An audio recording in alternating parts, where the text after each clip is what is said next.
Hello दोस्तों, आज हम पढ़ने वाले हैं torque on a dipole in uniform electric field. ऐसा एज्यूम करो कि आपके पास एक डाइपोल है जिसमें निगेटिव और पॉजिटिव चार्ज हैं। एक पॉइंट पर पॉजिटिव चार्ज है और दूसरे पॉइंट पर निगेटिव चार्ज है, और इन दोनों के बीच का जो टोटल डिस्टेंस है ये हमने माना है 2L। तो इस पूरे सेटअप को हम कहते हैं डाइपोल, कि दो अपोजिट नेचर के चार्ज हों और दोनों के बीच में कुछ डिस्टेंस हो, उसे कहा जाता है डाइपोल। और इस डाइपोल को इलेक्ट्रिक फील्ड में रखा गया है, यूनिफॉर्म इलेक्ट्रिक फील्ड में रखा गया है। ये डाइपोल इलेक्ट्रिक फील्ड के साथ थीटा एंगल बना रहा है। तो हमने इस पॉइंट से एक परपेंडिकुलर ड्रॉ किया और जिसको हमने बोला पॉइंट बी, और इस पॉइंट को हमने बोला ए। और मैंने यहां पर लिखा नहीं है, लेकिन आप ऐसा एज्यूम करो कि इस पॉइंट पर नाम है सी।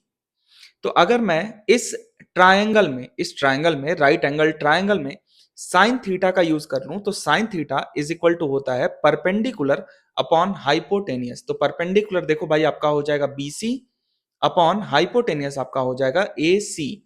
तो BC का वैल्यू होगा AC साइन थीटा, और AC का वैल्यू है 2L।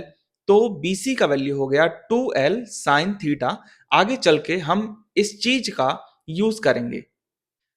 जब हमने डाइपोल को इलेक्ट्रिक फील्ड में रखा, तो इसके पॉजिटिव चार्ज पर फोर्स लगेगा ड्यू टू इलेक्ट्रिक फील्ड, और वह लगेगा इलेक्ट्रिक फील्ड के ही डायरेक्शन में। अगर किसी पॉजिटिव चार्ज को इलेक्ट्रिक फील्ड में रखा जाए तो उसके ऊपर फोर्स लगता है Q इंटू ई, और जो इसका डायरेक्शन होगा वह इलेक्ट्रिक फील्ड के ही डायरेक्शन में होगा।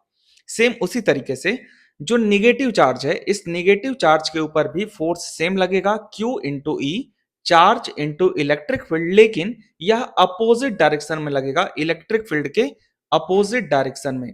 और यहां पर आपको माइनस नहीं लिखना है, चार्ज का सिर्फ मैग्नीट्यूड रखना है, क्योंकि हमने फोर्स का यहां पर सिर्फ मैग्नीट्यूड लिया है। तो आगे देखो हमने लिखा भी है कि force on positive charge F is equal to Q E towards E, जिधर इलेक्ट्रिक फील्ड है उसी डायरेक्शन में। और फोर्स ऑन निगेटिव चार्ज ये होगा आपका Q इंटू ई फिर से, लेकिन यह होगा opposite to electric field. Net electric field यहां पर जीरो हो जाता है, क्योंकि देखो जितना फोर्स राइट साइड लग रहा है उतना ही फोर्स लेफ्ट की तरफ लग रहा है, और दोनों इक्वल एंड अपोजिट हैं, जिसकी वजह से नेट फोर्स इस डाइपोल के ऊपर जीरो हो जाता है। और जीरो होने से यह डाइपोल आगे या पीछे, राइट या लेफ्ट मूव नहीं कर सकता। लेकिन यह जो फोर्स का कॉम्बिनेशन है, ध्यान से देखना, F is equal to Q E, और सेम यहां पर भी F is equal to Q ई।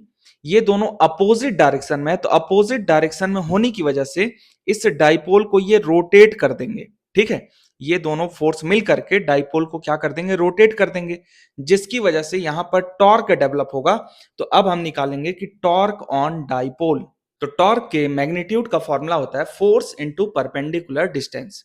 दूसरी बात, कि जब भी नेट फोर्स जीरो हो, किसी भी बॉडी पर अगर नेट फोर्स जीरो होता है, तो उस बॉडी का टॉर्क किसी भी पॉइंट के अबाउट हमेशा इक्वल होता है। आप ए पॉइंट सेलेक्ट कर लो, बी पॉइंट सेलेक्ट कर लो, या इस दुनिया का कोई सा भी पॉइंट सेलेक्ट कर लो, उस पॉइंट के अबाउट इस डाइपोल का टॉर्क हमेशा क्या होगा, सेम होगा। तो फिलहाल के लिए हमने सेलेक्ट किया पॉइंट बी। तो हम पॉइंट बी के अबाउट टॉर्क निकालने वाले हैं। तो देखो टॉर्क इज इक्वल टू होता है फोर्स इंटू परपेंडिकुलर डिस्टेंस। तो ये जो फोर्स है Q इंटू ई, इसका टॉर्क पॉइंट बी के अबाउट जीरो हो जाएगा। क्यों जीरो होगा, ध्यान से देखो। अगर इस फोर्स को मैं एक्सटेंड करूं, इमेजनरी लाइन से एक्सटेंड करूं, तो ये जो फोर्स है उसका लाइन ऑफ एक्शन किस पॉइंट से क्रॉस कर रहा है, बी पॉइंट से। इस वजह से इस फोर्स का F is equal to Q E का टॉर्क जो है पॉइंट बी पॉइंट के अबाउट क्या होगा, जीरो होगा। तो सिर्फ अब एक ही फोर्स बचा, कौन सा फोर्स बचा भाई, F is equal to Q E, जो कि पॉजिटिव चार्ज के ऊपर लग रहा है। तो फोर्स Q इंटू ई और परपेंडिकुलर डिस्टेंस। तो देखो ये जो बी पॉइंट से सी पॉइंट के बीच का परपेंडिकुलर डिस्टेंस है, ये है BC, जिसका की वैल्यू हमने पहले ही निकाल लिया था। तो BC का वैल्यू था 2L साइन थीटा। आगे चल के हम लिख सकते हैं इलेक्ट्रिक फील्ड E, और Q को हमने इधर ट्रांसफर कर दिया। तो देखो 2QL साइन थीटा, और हमें पता है कि डाइपोल मोमेंट का फॉर्मूला होता है 2QL। तो 2QL की जगह पे हमने लिख दिया P ई और ये है साइन थीटा। तो P है डाइपोल मोमेंट, E है इलेक्ट्रिक फील्ड और ये जो थीटा है ये है एंगल डाइपोल और इलेक्ट्रिक फील्ड के बीच में। डाइपोल मोमेंट एक वेक्टर क्वांटिटी है, सेम उसी तरीके से इलेक्ट्रिक फील्ड भी वेक्टर क्वांटिटी है। और जब दोनों वेक्टर क्वांटिटी का मल्टीप्लाई होता है और हमें वेक्टर आंसर में मिल जाए, तो देखो यहाँ पर टॉर्क भी क्या है, वेक्टर है। तो जिस वजह से मैं लिखूंगा कि टॉर्क को वेक्टर फॉर्म में torque is equal to P cross E, यहां पर क्रॉस प्रोडक्ट होगा और यहां से साइन थीटा हट गया क्योंकि हमने इसको किस फॉर्म में लिख दिया, वेक्टर फॉर्म में। लेकिन जैसे ही मैं यहां से वेक्टर रिमूव करूंगा, अगर एरो को रिमूव करूंगा तो मैग्नीट्यूड लिखूंगा। तो अगर आप मैग्नीट्यूड लिखोगे तो आप लिखोगे पी ई साइन थीटा, लेकिन अगर वेक्टर फॉर्म में लिखोगे तो आपको सिर्फ लिखना है पी क्रॉस ई और सबके ऊपर आपको क्या लगा देना है, वेक्टर। स्पेशल केस देखो, अगर एंगल 0 हो या 180 डिग्री हो, अगर डाइपोल इसके पैरेलल रखा हो, जिधर इलेक्ट्रिक फील्ड है उधर ही डाइपोल को भी रख दिया या जस्ट इसके उल्टा रख दिया, अपोजिट करके रख दिया, तो हमें पता है कि साइन 0 या फिर साइन 180 दोनों 0 होता है। तो 0 जब मल्टीप्लाई होगा इन सारे चीजों से तो ओवरऑल क्या आ जाएगा, 0।